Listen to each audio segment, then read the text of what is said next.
नमस्कार, मैं विशाल यादव। आप देख रहे हैं बीबीसी न्यूज़। आज टेकनपुर स्थित बीएसएफ एकेडमी में प्रेस कॉन्फ्रेंस का आयोजन किया गया। इस प्रेस कॉन्फ्रेंस में बीएसएफ ने अपनी उपलब्धियां एवं कार्य पद्धति के बारे में बताया। इस उद्देश्य से रखा गया नहीं।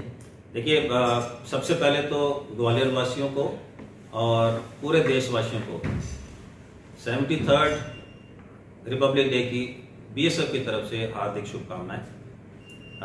इस प्रेस कॉन्फ्रेंस का जो मेन मकसद ही यही है कि हम अपने गणतंत्र दिवस को मनाते हुए आपको बीएसएफ अकादमी की गतिविधियों से वाकिफ कराएं। जैसे आपको जानते हैं कि बीएसएफ अकेडमी का जो मेन मकसद यहाँ पे ऑफिसर्स को ट्रेन करना, सब इंस्पेक्टर्स को ट्रेन करना है और उसकी ट्रेनिंग के लिए जो भी यहाँ पे एक कैपेबल टीम्स हैं वो अवेलेबल हैं और उस टीम्स में 1 साल का जो इस कठिन परिश्रम के बाद में इन ऑफिसर्स को और एसओस को तैयार किया जाता है। सर, किस तरीके की ट्रेनिंग्स यहाँ पर चलती हैं, किस तरीके के कोर्स इवेंट्स चलते हैं सर? देखिए, यहाँ पे सबसे बड़ा जो ट्रेनिंग कोर्स है, जो अकादमी कोई भी अकादमी मानी जाती है, वो है डायरेक्ट एंट्री सब जो है ऑफिसर्स की ट्रेनिंग जो है, जिसको ACD बोलते हैं, असिस्टेंट कमांडेंट डायरेक्ट एंट्री, जो कि यूपीएससी से सिलेक्ट होकर आते हैं ऑफिसर्स, और उनको एक रॉ आदमी से एक रिफाइंड और फाइन बॉर्डरमैन तैयार करना, वो सबसे बड़ा चैलेंज है अकेडमी के लिए। जिनको फिजिकली मेंटली तैयार करना, ये एक चैलेंज है जिसमें 52 वीक्स का समय लगता है और 52 वीक के बाद में ये लोग बिल्कुल तैयार हो जाते हैं भारत की सीमाओं की सुरक्षा करने के लिए।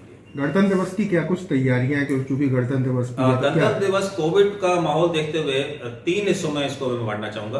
पहला हिस्सा अकादमी का, दूसरा ग्वालियर का और तीसरा राजपथ का।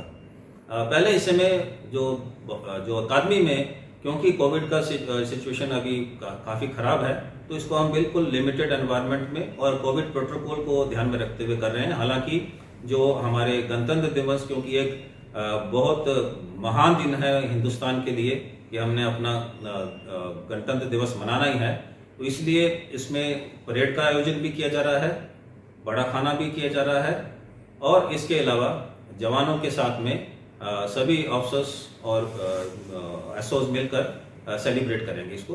हालांकि इसको जो उसकी स्ट्रेंथ है उसको लिमिट कर दिया गया है।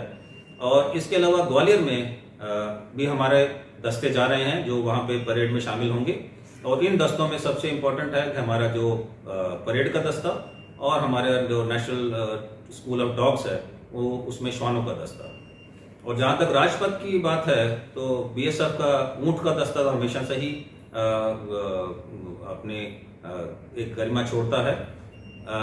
अकादमी के लिए इम्पोर्टेंट इसलिए है कि इस बार हमारी सीमा भवानी, जो कि वुमन डेयर डेविल्स हैं, जिनको कि बीएसएफ अकादमी में तैयार किया गया है, वो अपना जौहर 26 जनवरी को राजपथ पर दिखाएंगी पूरे हिंदुस्तान के सामने। और हमारी 50 सीमा भवानियां जो कि बुलेट मोटरसाइकिल पर अपना हुनर दिखाते हुए राजपथ पे अपना शो को परफॉर्म करेंगे। सर, महिलाएं भी एक नेशनल लेवल का डॉग ट्रेनिंग सेंटर भी है सर, उस ट्रेनिंग को किस तरीके से देखते हैं, क्योंकि सबसे कठिन परिश्रम उसी में देखने को मिलता है? देखिए कि national training centre for dog जो NTCD है हमारा, एक नेशनल लेवल का इंस्टीट्यूट है जिसमें पुलिस के अलावा अदर पैरामिलिट्री के डॉग्स को भी ट्रेनिंग दी जाती है।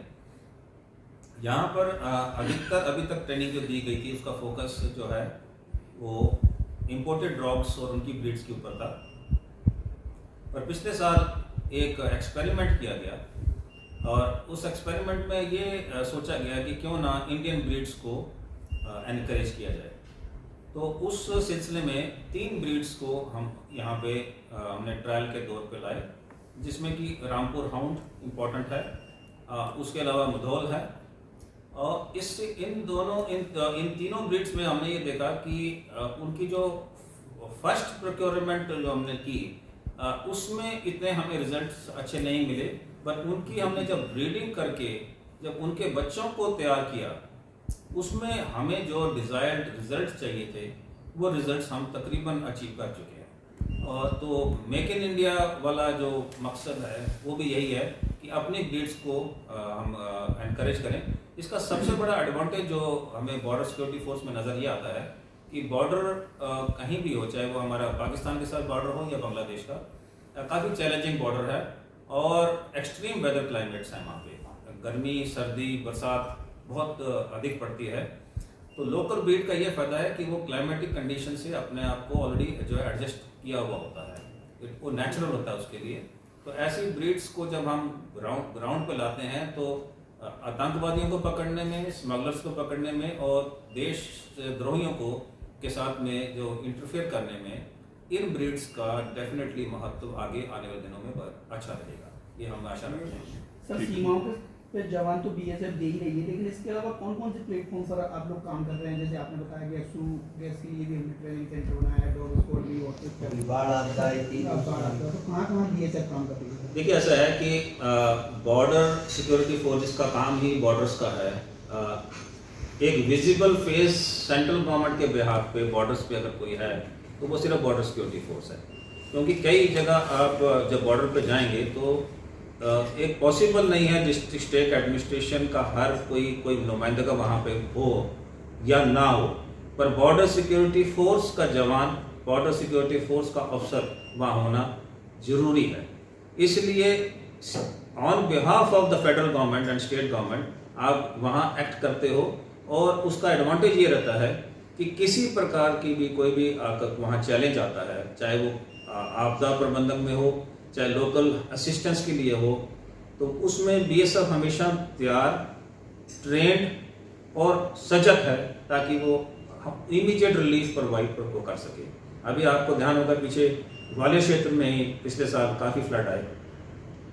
बेतरवा एरिया में जब अधिक फ्लड आए तो लोकल एडमिनिस्ट्रेशन की तरफ से बीएसएफ को रिक्वेस्ट की गई और कि आप अपना हमें मदद दीजिए। तो हमने उनसे कहा कि आप हमें किस प्रकार से मदद चाहते हैं आप। उन्होंने कहा कि हमें अपनी बोट्स प्रोवाइड करें बीएसएफ की। तो हमने इमीडिएटली अपनी बोट्स को it was put into service और उसका ये फ़ायदा हुआ कि पहली रात में ही तकरीबन हमने 24 लोगों को, गाँव वालों को बचाया और ये कार्यक्रम आगे चलता रहा जब तक डिस्ट्रिक्ट एडमिनिस्ट्रेशन को उस मदद की आवश्यकता थी। तो जिसको कि इवन स्टेट के चीफ मिनिस्टर ने भी बहुत सराहना की बीएसएफ की इस कार्य को। तो ऐसे जो नेचुरल कैलेमिटीज होंगी, चाहे वो कोई भी किसी प्रकार का डिजास्टर रिस्पांस होगा, उसके लिए बीएसएफ जो है हमेशा तत्पर है। ठीक है।